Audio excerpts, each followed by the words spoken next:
Let's make it to the money first and then play for first place. That's one of the worst advice when it comes to playing bubbles or ICM or actually in poker in general. You will be limited to so many great opportunities to pick up chips and realize very profitable situations also around money bubbles. Just because you mid stack or short stack doesn't mean you have to fold your way all into the money. ICM is always a consideration of what you risk and what you can gain, your reward. Yes, and very often around money bubbles, you have a lot to lose when your tournament life is at risk. However, sometimes it is worth going all in with hands that most people would fold, and we're going to be looking into it. Let's crush. Since you've probably acknowledged over the last couple of weeks and months, we've been heavily focusing on ICM, money bubble content, and also with our tier and paired with our very exclusive ICM tier, that we're focusing more on ICM. So let me know in the comments, what is it that you struggle with when it comes to playing the deeper stages of the tournament? What is it that you struggle with at the money bubble? Is it playing big stack, mid stack, short stack? What is it something that you're really clueless with? And maybe I can create a video or content around it. So let's get right into it. This was a situation that Jeff Boski was facing in a Triton High Roller event where Ike Hexton went all in on the cutoff with his 47 big blinds, and Jeff Boss here, Slozinski, had a situation with being on the cutoff and was the stone bubble. I don't want to go too much into the details. It's one of these common spots. You have 20, 25 big blinds. You have a bunch of 10, 8 big blind stacks. And you have a hand like ace, king, pocket tens, pocket jacks. And I was not surprised to see on Twitter so many people, oh, it's an easy fold, we should first lock up the first prize. No, that's not how a great poker player thinks, and this is also not how you're going to be gaining a great win rate. Your win rate is being determined by how well do you play early game, mid game, how well do you play around the money bubble, and if your focus is just to make it to the money, just lock up this first min cash, you're going to be playing a worse strategy. Most people think, yeah, but this is actually a smart strategy just to lock up the first prize and omit all these fantastic profitable spots even as a mid stack and short stack just because they're playing for the first pay jump just to make it to the money. No, you're fucking money scared or your bankroll management sucks. And now you use this to not put in the work. If this min cash means so much to you that you don't want to risk busting at all costs and you're folding money that are clearly plus EV jams, and ICM already considers busting out of the tournament versus doubling up, and especially here 15 left, 20 left, having the opportunity to basically lock up a final table with that stack when you win. Now, if you're a fun player or if you're a hobby player and this first min cash means so much to you and is life-changing, that's a different story. I'm talking here to aspiring poker players that want to follow a profitable strategy and think they're good or want to become better. And thinking that this first min cash is so important to me, maybe you want a satellite. No, it shouldn't matter. You should follow what is the most profitable long-term strategy. I'm just going to pull up a random small field because this was a small field, 16 paid. I'm going to take here a 250 runner tournament. We're at the money bubble. We have 20 big blinds. Let's take this top left scenario here and let's have a look at the spot. We do see we have some 5 big blind stacks present here. And we're in the big blind with 20 big blinds. And we see the cutoff is open shoving pretty wide, right? That's what he's supposed to do. Let me zoom in a bit so you can see it better. And yeah, for effectively 20 big blinds shoving, he should be shoving a lot of hands. Typically good old ICM pressure. And this is also a viable strategy.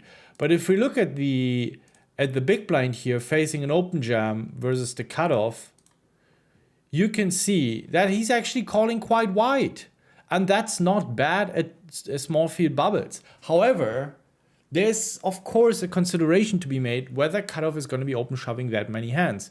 You can then take it further and with the tools like Hold'em Resource Calculator to adjust the ranges, make it more ace X heavy, king X heavy, maybe some pairs and suited connectors, and remove some of these off-suited king X and queen X hands. And we will certainly get a little bit of a tighter range, right?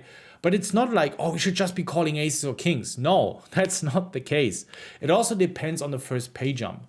While this is here typical, I think 1.6 or 1.8 pay jump, or what's being paid once the bubble busts. Sometimes in these extreme short fields, you have 2x or 2.5x money bubbles, and it's also what we're going to be adding sims to this tool, so you can also have access to those. Then of course it becomes tighter, but you see actually a very loose calling range here considering the 5 or 6 big blind stacks. Why?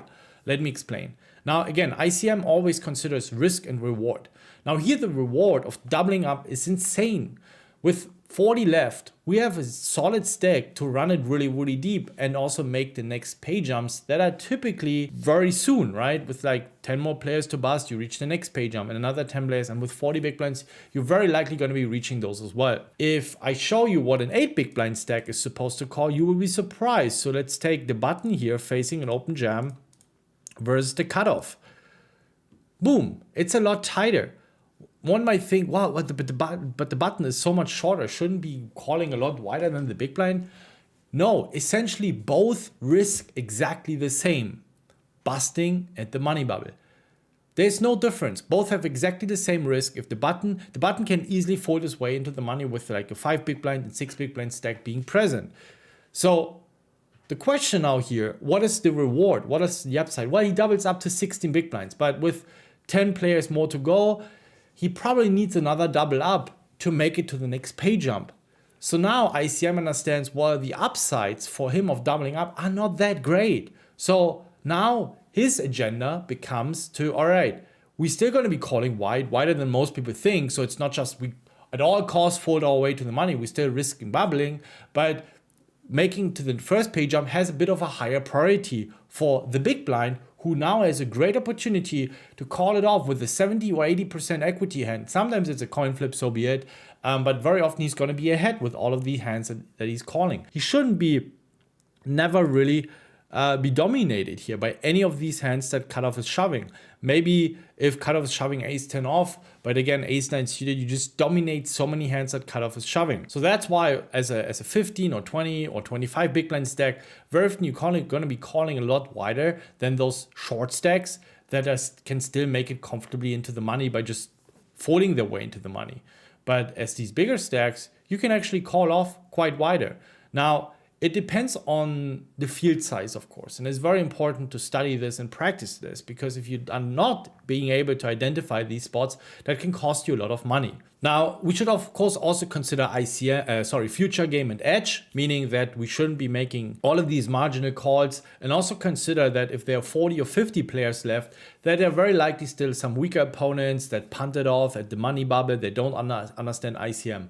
The ICM model is still flawed, so this should always be in our consideration. So I would probably call off something like ace jack off, pocket eights, ace 10 suited, and I would even fold king queen suited, because I don't see people shoving like these off-suited queen x and king x hands they're supposed to jam, as we can see here. I think it's going to be a lot of like suited connectors, pairs, and ace x heavy. And then I think that king queen suited is actually a pretty bad call. So that would be the range I would be calling here. Now, at larger fields, it becomes even crazier. So if we imagine, again, this is a similar spot in a larger field tournament where we're in the big blind and we face an all-in, I would be calling a lot tighter. Why? Because now the ICM becomes a bit more flawed, because there are more players involved. And the more players are involved, let's say you have 500 players left or 1,000 players left, the impact of weaker players becomes enormous.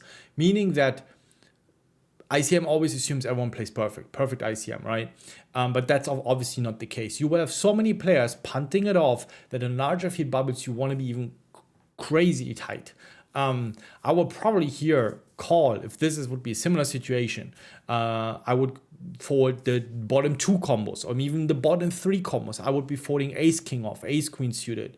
I would be calling off 10s plus, something like this. There is still an upside also in these larger fields now to be playing a bigger stack, right? For the button, it becomes even tighter because the next pay jump is still so far away. If you're 500 left or 1,000 left, another 100 or 200 players need to bust in order to make it to the next pay jump. And usually that pay jump is also even smaller than in small field tournaments. So that's where you need to be very, very careful and very mindful. Very often I feel like people have this mindset, I'm kind of all right. Like I know how to play bubbles, I play very, very tight. Like I just wait for kings plus and now I understand how ICM works. No, actually you're pretty bad when you follow this approach. So that's where a lot of players are hesitant. Also, bankroll management comes into play, that you're going to be fine bubbling some of these tournaments, but you will increase your top place finishes a lot when you find these spots. And ultimately, by risking bubbling a bit more often